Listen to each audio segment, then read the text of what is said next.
How to avoid giving YouTube your ID on August 13 and onwards.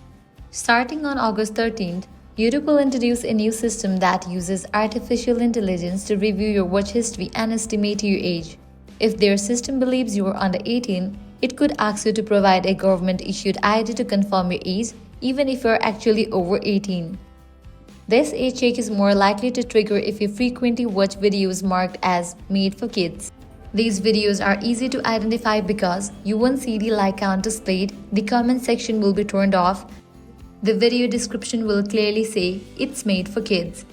To lower the risk of being mistakenly flagged as underage, try not to watch kids' videos on your main YouTube account. If you enjoy kids' content, you can make a separate account just for those videos. To do this, tap your profile icon, select Switch Account, then choose to create a new one.